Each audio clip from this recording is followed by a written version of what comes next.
Jose TV Production.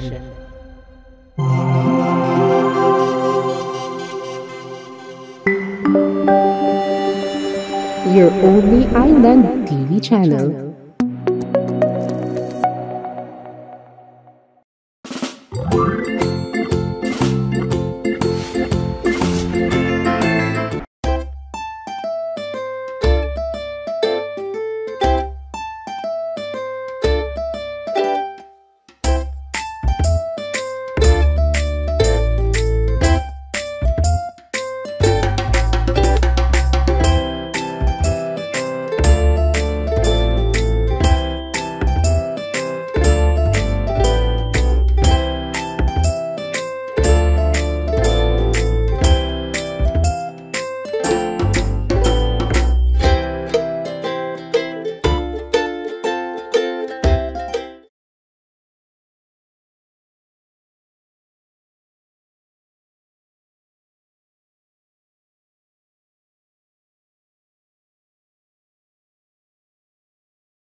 Happy Isabela mga ka-agri! Andito na naman po tayo sa ating Isabela City Forest Park, no? Located at Malige, Barangay Isabela City, Basilan. So, nung nakaraang linggo ay yung topics natin is regards to sa mga forest trees. Ngayon naman ay continuation, no? Kasi meron tayong ditong seedling production. So, kasama natin si Sir Alvin Orbesido, ang ating specialist sa forest. Good morning, no? Again, meron tayo dito yung coffee na Robusta ang na-produce namin dito, Robusta.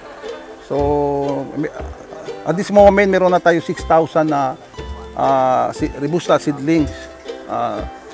And then meron naman tayo yung iba, yung na polybagging pa.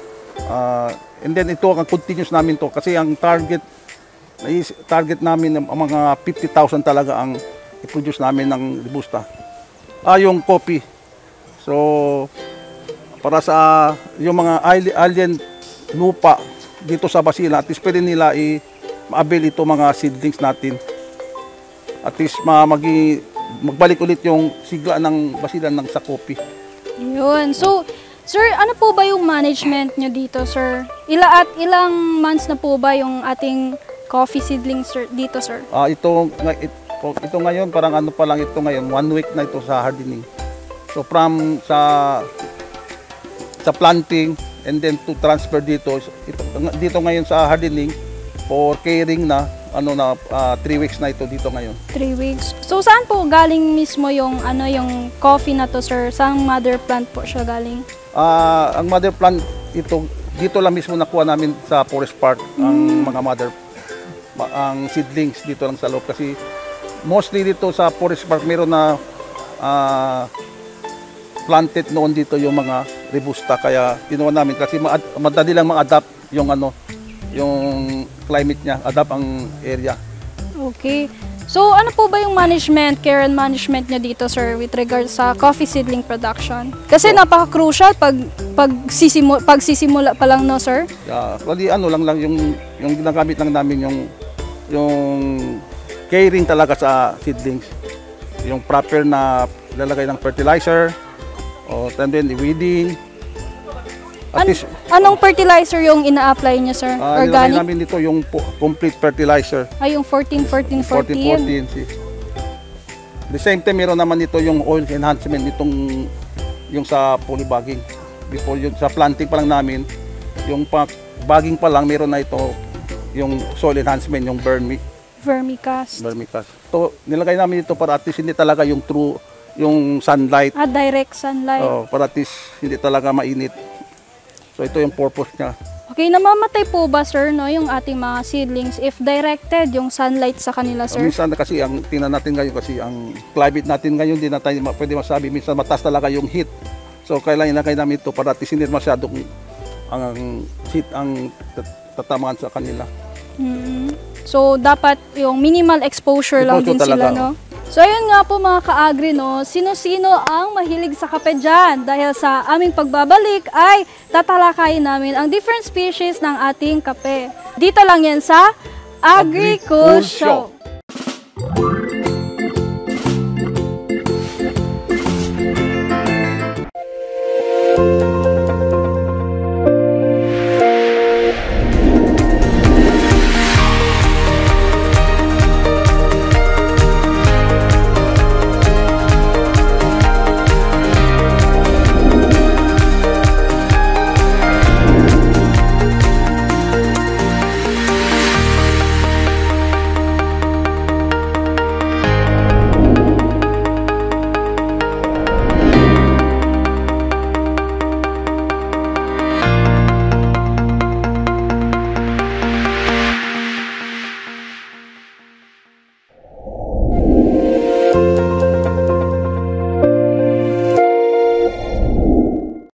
DG Prints. We print, you wear.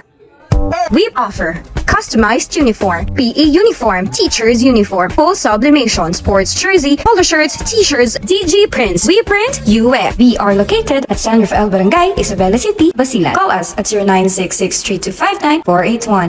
May skin problems ka ba? O gusto mo bang pumayat? Gusto mo bang kumita? May solusyon dyan mga sis. Tara na sa MCQ Beauty Products. Numero 1 beauty products distributor sa buong Basilan. Iba't ibang pampaganda, pampaputi, at pampasexing produkto ang nakabang para sa iyo. Presyong abot kaya ng bulsa at pwede ka pang kumita. Kahit ano pa ang hinihintay nyo, tara na sa MCQ Beauty Products dahil gaganda ka na, kikita ka pa.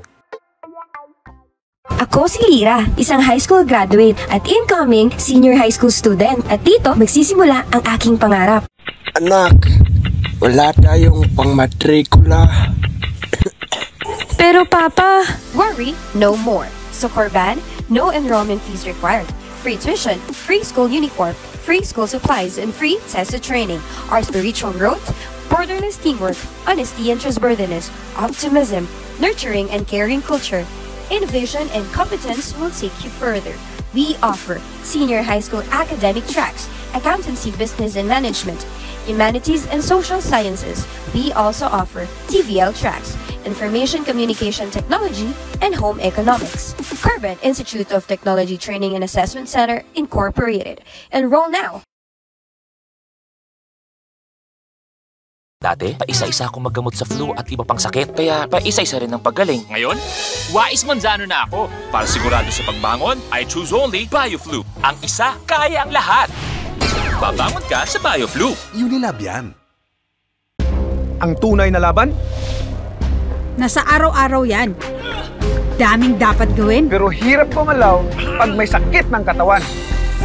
May pahit-pahit pang relax. May Alaxan FR para tapos ang sakit na katawan. Di lang hanggang balat, takbo sa pinagmula ng sakit.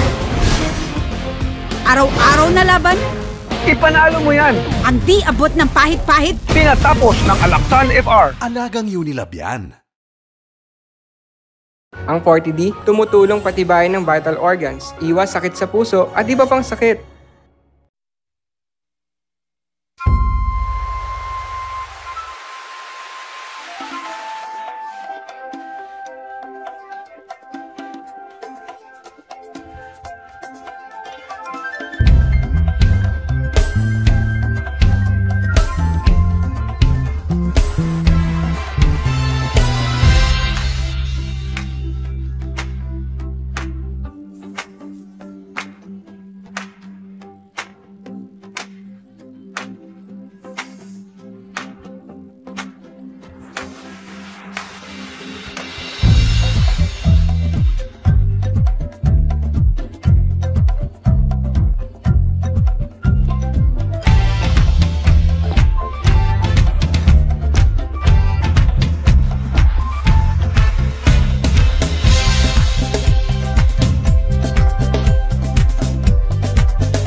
Isa TV, your only island TV channel. Isa TV, your only island TV channel. Isa TV, your only island TV channel.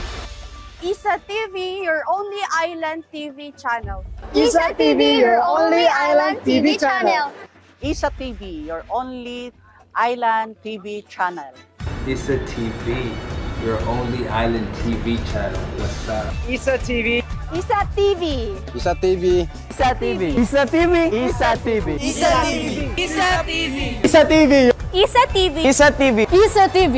Isa TV. Isa TV. Isa TV. Isa TV. Isa TV. Isa TV. Your only island TV channel. Your only island TV channel. Your only island TV channel. Your only island TV channel. Your only island TV channel. Your only island TV channel. Your only island TV channel. Your only island TV channel. Your only island TV channel. Your only island TV channel. Your only island TV channel. Your only island TV channel. Happy Isabela! Isa TV, your only island TV channel.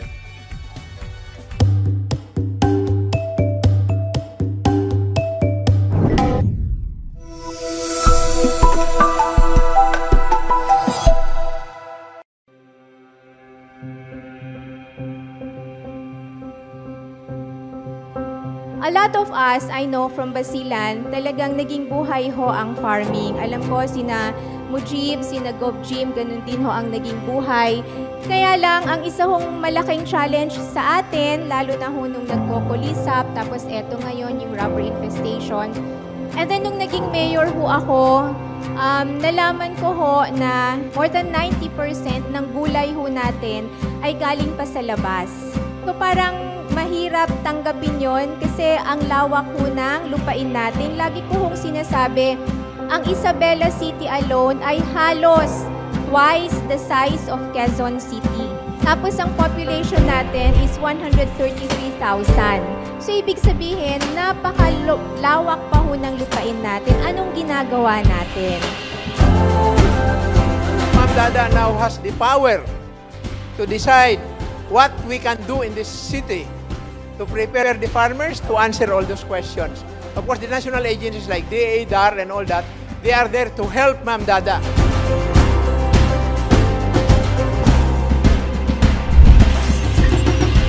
Mga katulad namin, and I am sure Sir Cando, Sir Bimbo, si Mayor, Gov, Vice Mayor will agree with me when I say, mga katulad namin, we're nothing compared to agriculturists, compared to farmers. Because lahat ng policy, lahat ng legislation, mga batas na magagawa namin, if we don't do it, kahit pa paano we will survive, we will continue. Pero kung lahat ng farmers ay nag-decide, alam mo, mag-day off tayo, naku, magugutom tayong lahat. Walang silbi ang anumang legislation, ang anumang batas, kung ang pinaka-basic na pagkain ay hindi nating maayos at wala tayong pagkain.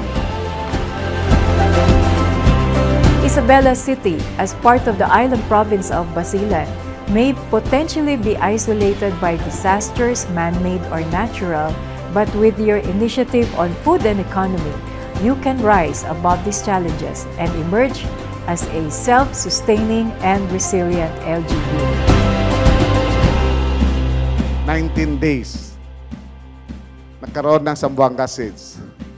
Halos walang makain ang taga-Basilan at that time. Bakit? Dependent po tayo sa pagkain galing sa labas. Na samantala, mayaman ang Basilan, samantala malaki po yung lupain ng Basilan. Provincial government ng Basilan, kagaya na sinabi ko sa inyo kanina, una-una yung support from the very start. Alam ko ang economic base ng Basilan po, nasa 65% ay agriculture. Wala pong ibang industry. Agriculture po ang economic base ng Basilan, kaya hindi pwede ibang intervention. Dapat ang priorities natin ay agriculture.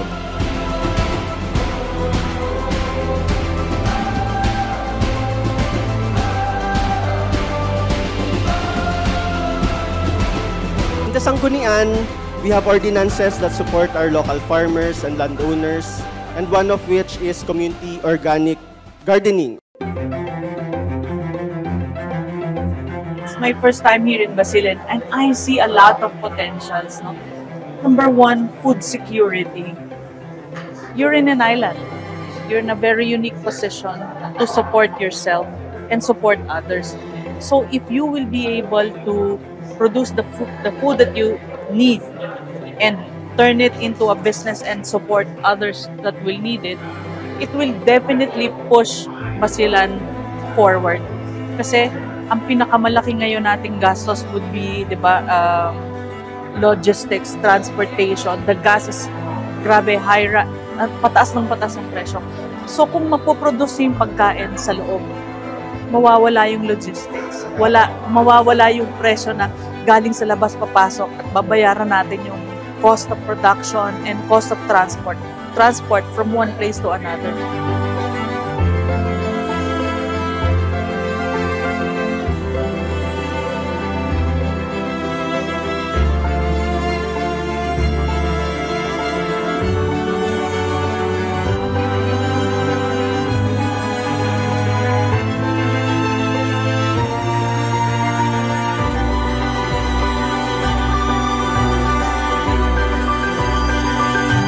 Dahil ang daming yaman ng Isabela at ng Basilan, kailangan nating ma-capture kung ano man yung mga benepisyo na ibibigay ng agriculture.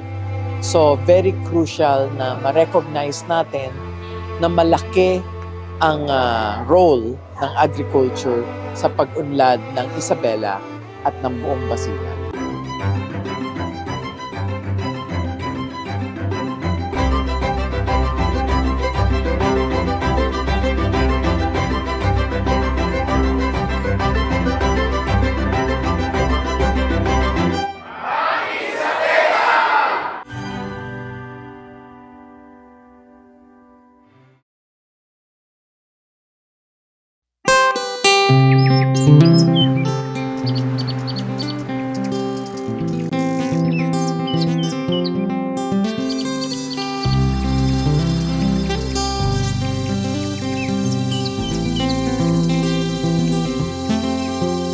Pagmasdan mo ang mga sinag ng araw, ang pag-asa'y dito iyong matatanaw.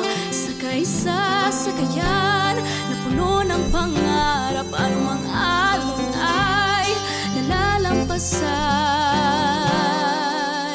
Nararamdaman mo na ba ang pagbabago? Nakikita mo na ba ang pagsibol? Sama-samang maglakbay sa agos ng buhay upang masinayan ng makabagong Isabela. Tara na sa Isabela, sa lungsod na puno ng pag-asa. Kay gandang Isabela, lungsod na tiyak na pinagbala. Halina at maglayag patungo sa mahal kong Isabela.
Today, we mark an exceptional day in our calendar as we celebrate the tireless journey of our reading beneficiaries and their mentors as well.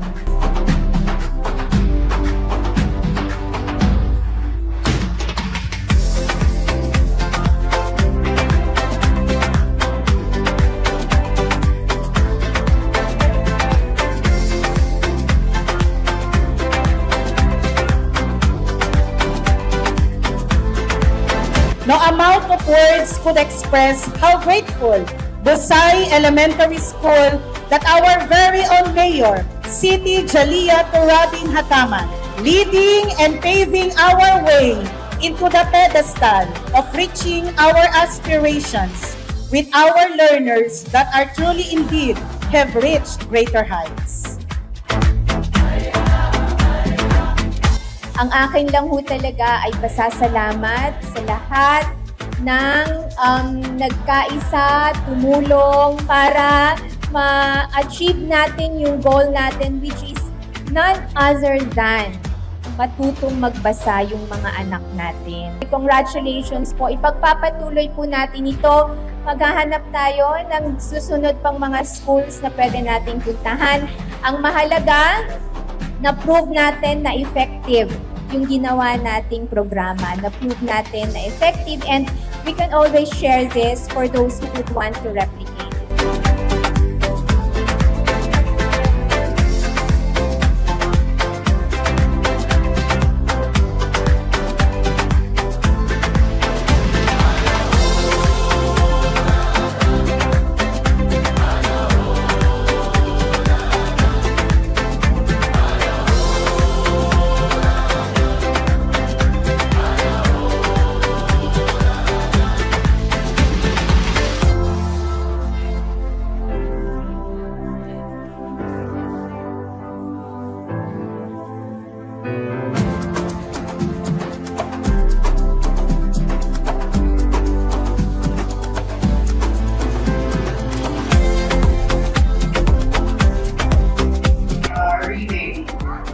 Is a way to open up doors for someone.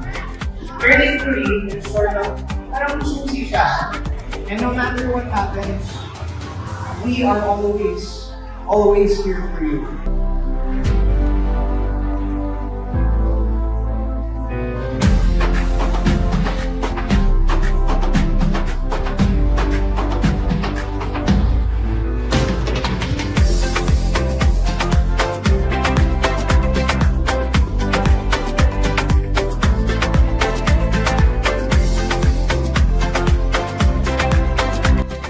Once there were two siblings, Isa and Bella. Every day they would bring their books and read all day. Napatunayan po natin yung magagawa natin pag synergy tayo. No, pag nagtutulungan at pagbayanihan ang ginagawa natin. Naniniwala po tayo na kaya natin ito ginagawa dahil ang kabataan ay ang pag-asa ng bayan. Kahit na struggling readers, hindi natin sila dapat iwan, bagkus dapat natin silang tulungan. And this is the perfect epitome of that.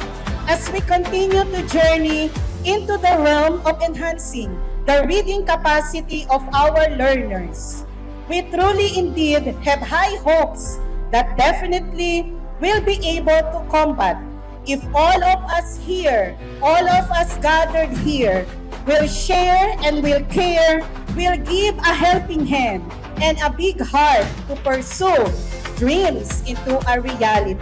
Ako ay Batang Happy Isabela. Love ko ang magbasa.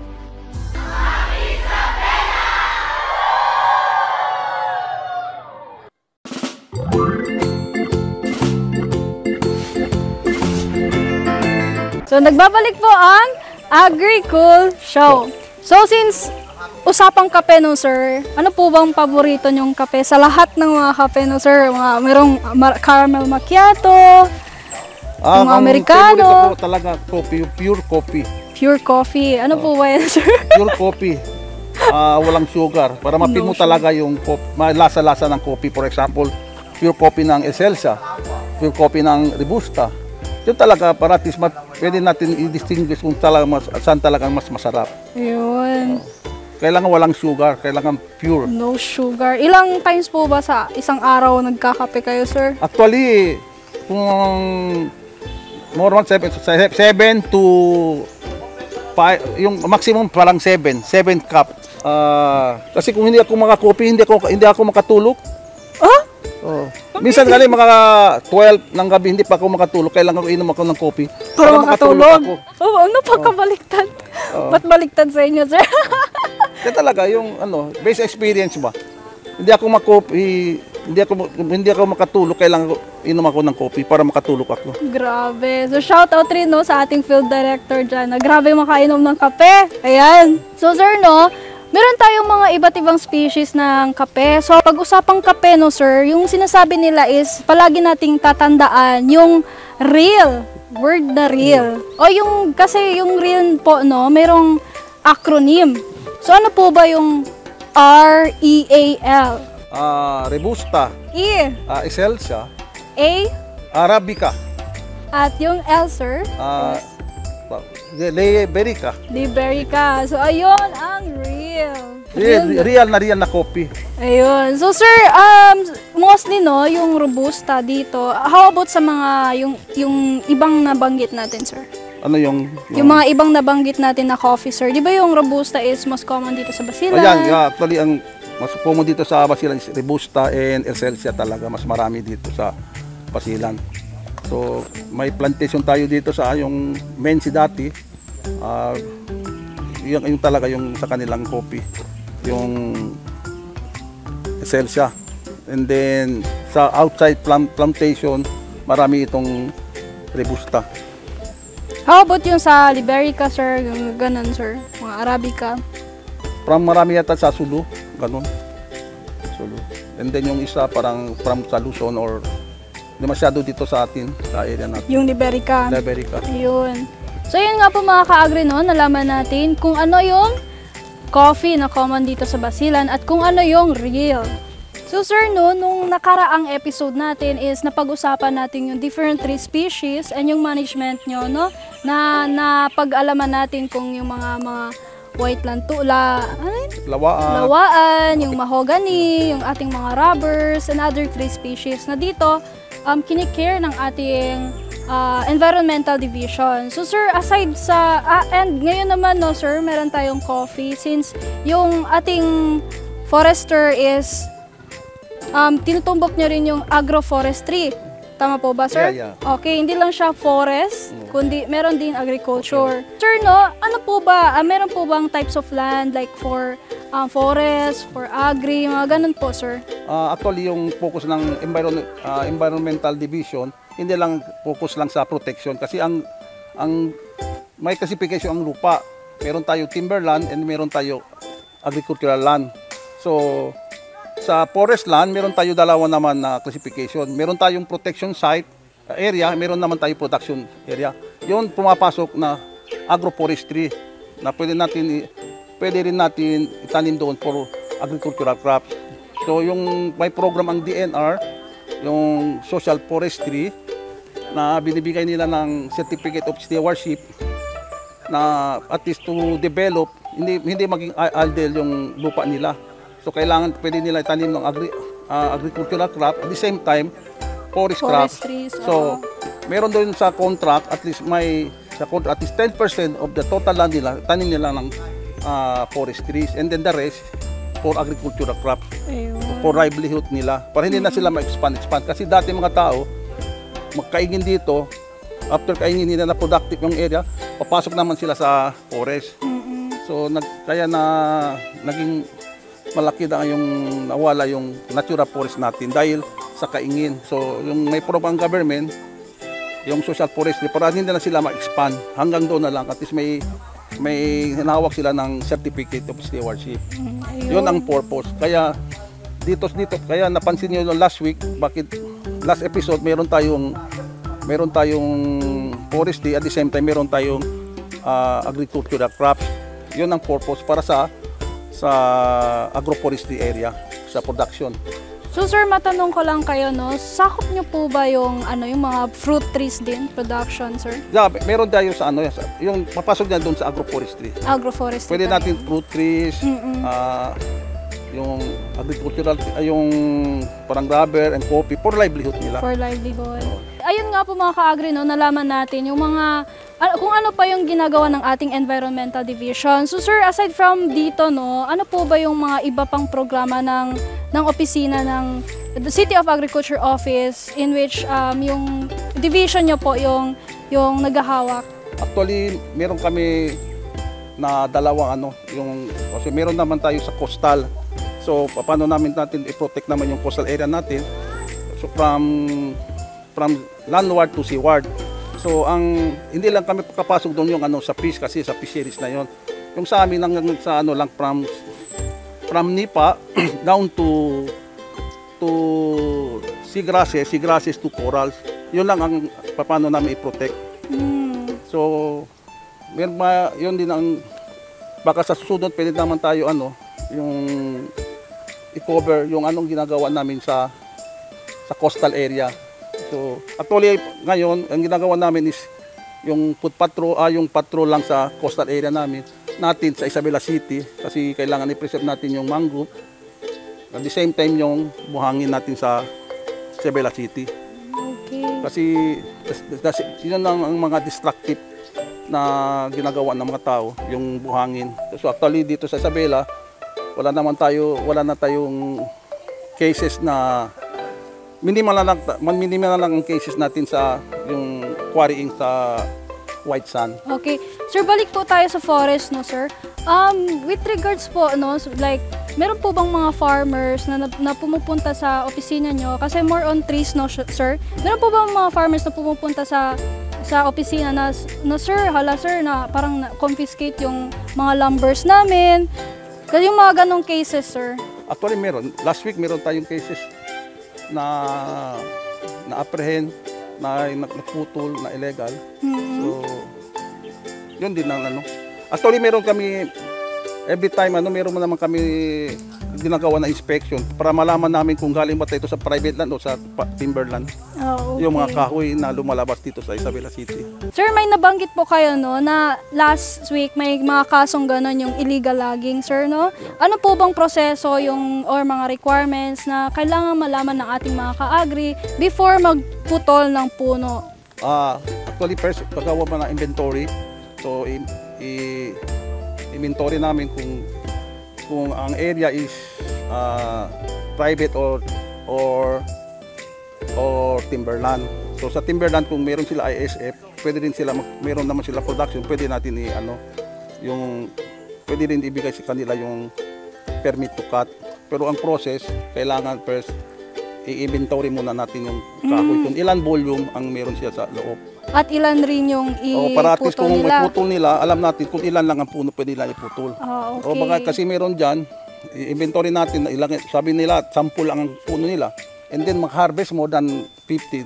Baka sa ibang lugar na yung kinuha nila. Okay. So kailangan may inventory tayo kung ilan lang siya pwede magputol. And then after that, gawa kami ng yung report, join with DNR, and then the DNR,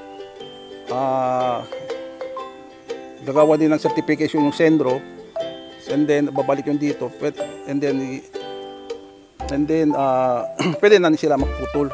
And then after magputol, inspection naman namin ulit kung ilan ang yung pleaches na naputol nila pati kahoy. Okay, so yun po yung legal na paraan, no? Sa pagpuputol ng ating mga punong kahoy. Ayan.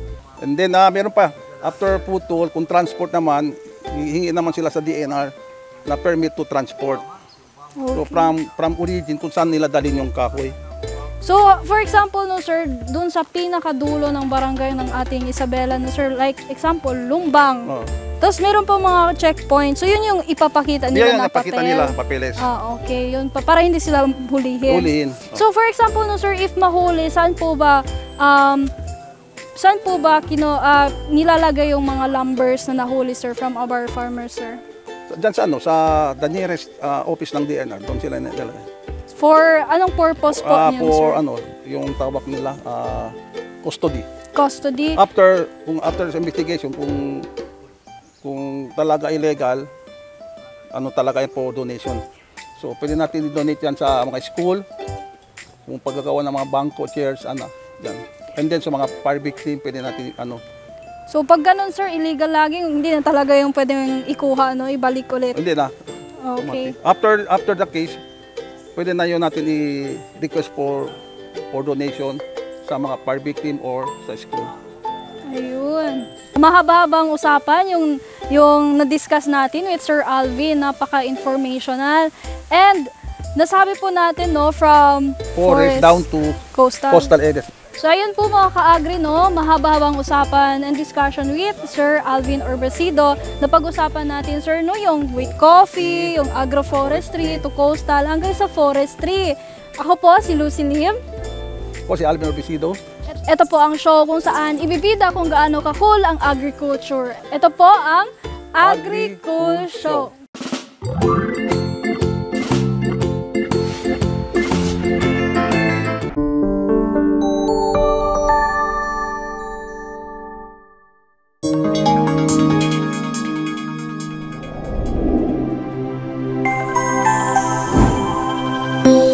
ISA TV Production.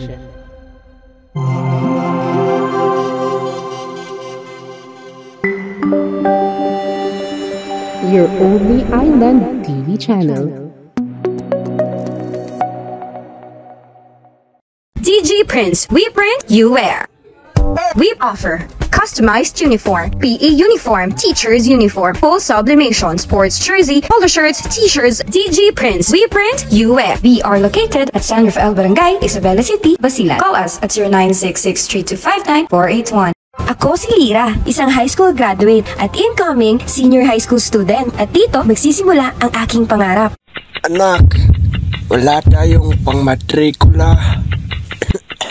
Pero Papa, worry no more. So Corban, no enrollment fees required. Free tuition, free school uniform, free school supplies, and free tested training. Our spiritual growth, borderless teamwork, honesty and trustworthiness, optimism, nurturing and caring culture, innovation and competence will take you further. We offer senior high school academic tracks, accountancy, business and management, humanities and social sciences. We also offer TVL tracks, information communication technology, and home economics. Carbon Institute of Technology Training and Assessment Center, Incorporated. Enroll now. Dati, paisa-isa akong maggamot sa flu at iba pang sakit, kaya paisa-isa rin ang paggaling. Ngayon, wais manzano na ako. Para sigurado sa pagbangon, I choose only BioFlu. Ang isa, kaya ang lahat. Babangon ka sa BioFlu. Unilab yan. Ang tunay na laban? Nasa araw-araw yan. Daming dapat gawin. Pero hirap gumalaw pag may sakit ng katawan. May pahit-pahit pang relax. May Alaxan FR para tapos ang sakit na katawan. Di lang hanggang balat, tagos sa pinagmulan ng sakit. Araw-araw na laban? Ipanalo mo yan. Ang di abot ng pahit-pahit? Tinatapos ng Alaxan FR. Alagang Unilab yan. Ang 40D, tumutulong patibayin ng vital organs, iwas sakit sa puso at iba pang sakit.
Isa TV, your only island TV channel. Isa TV, your only island TV channel. Isa TV, your only island TV channel. Isa TV, your only island TV channel. Isa TV, your only island TV channel. Isa TV, your only island TV channel. Isa TV, your only island TV channel. What's up? Isa TV. Isa TV. Isa TV. Isa TV. Isa TV. Isa TV. Isa TV. Isa TV. Isa TV. Isa TV. Isa TV.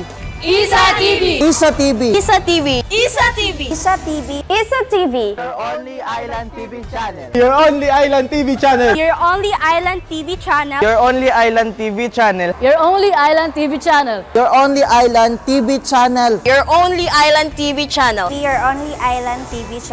Your only island TV channel. Your only island TV channel. Your only island TV channel. Your only island TV channel. Happy Isabela! Isa TV, your only island TV channel.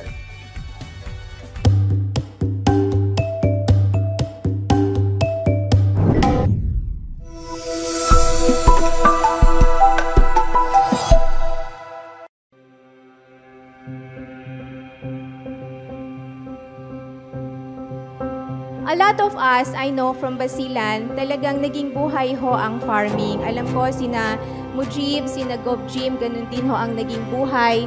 Kaya lang, ang isa hong malaking challenge sa atin, lalo na ho nung nagkukulisap, tapos eto ngayon, yung rubber infestation.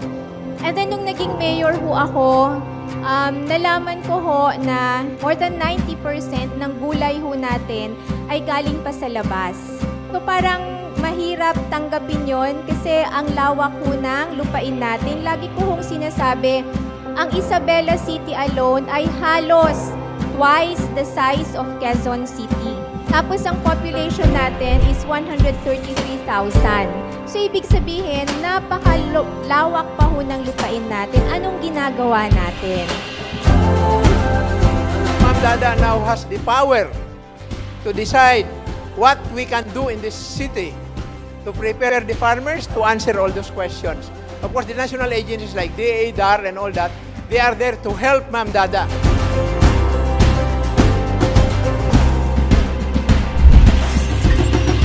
Mga katulad namin, and I am sure Sir Cando, Sir Bimbo, si Mayor, Gov, Vice Mayor will agree with me when I say, mga katulad namin, we're nothing compared to agriculturists, compared to farmers.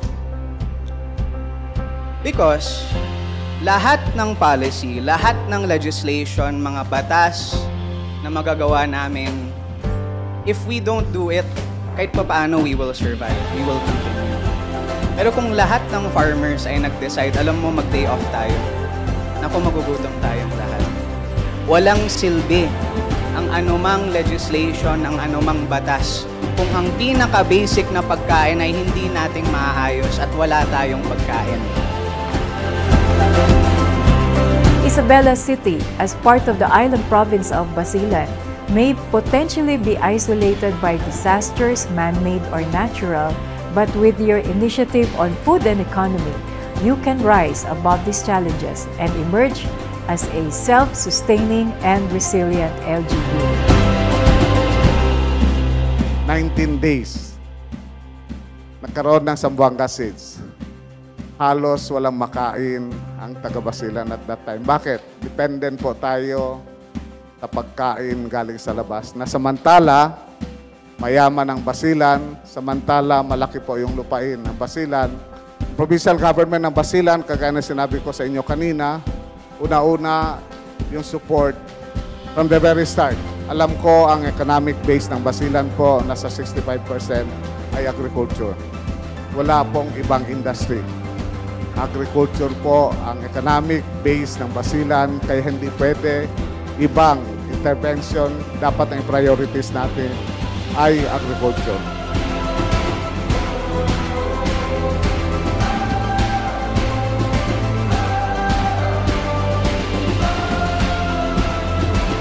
In the Sanggunian, we have ordinances that support our local farmers and landowners, and one of which is community organic gardening.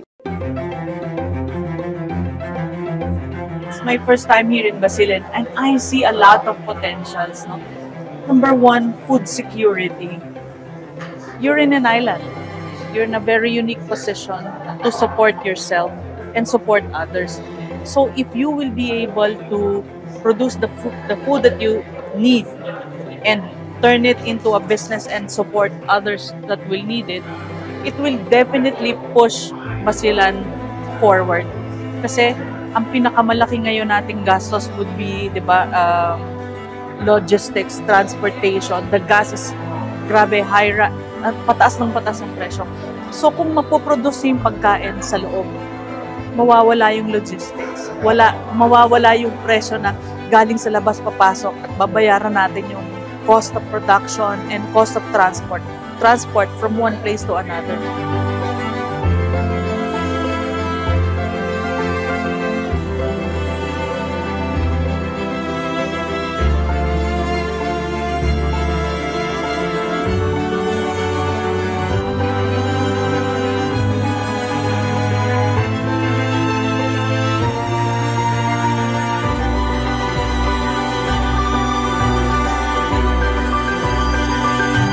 Dahil ang daming yaman ng Isabela at ng Basilan, kailangan nating ma-capture kung ano man yung mga benepisyo na ibibigay ng agriculture.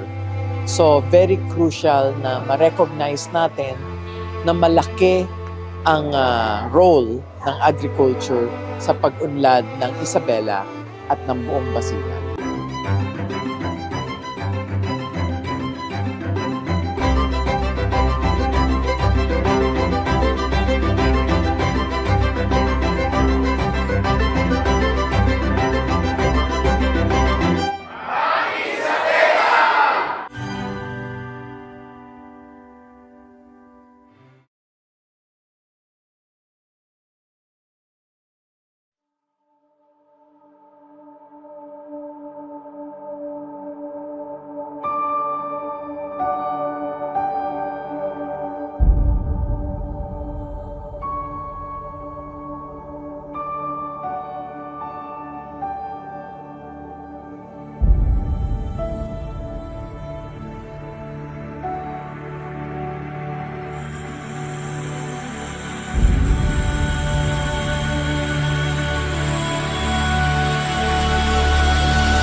With the Local Economic Development and Investments Promotion Office at helm, Isabela City was named as the 7th most improved LGU in the Philippines, Component Cities category in 2022, Cities and Municipalities Competitiveness Index.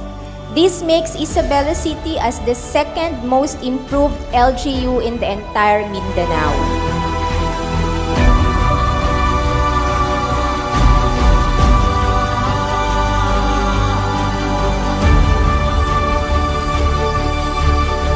It was very nice seeing na nag-number 1 pala tayo in a lot of key areas. Not only sa Region 9 pero sa buong Pilipinas pala. Nag-number 1 yung Isabela City.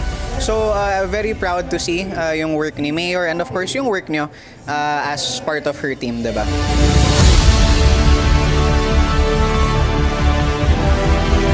Ramdam na ramdam yung development sa lugar natin. Napansin natin yung index ng kahirapan bumaba. No, mas marami na ngayon, less na ngayon yung nagugutom, yung economy natin nagbo-boost na ngayon. So, we look forward sa mas marami pang accomplishment natin buting Mayora. The only component city in the entire Philippines which joined the top 10 ranking nationwide 2 years in a row. At ngayon ho, sa lahat ho ng component cities sa Region 9, hindi lang po tayo most improved, kundi tayo na ho ang top overall most competitive component city. The years to come, what we have accomplished will echo and reverberate in the lives of our people. Maalala man nila tayo o hindi. It will be a paglanog of hope and promise of passion and action of a happy and dignified life for all. Muli, maraming salamat. Mabuhay tayong lahat. Mabuhay ka, Isabela.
Dati, paisa-isa akong maggamot sa flu at iba pang sakit. Kaya paisa-isa rin ang paggaling. Ngayon, wais manzano na ako. Para sigurado sa pagbangon, I choose only BioFlu. Ang isa, kaya ang lahat.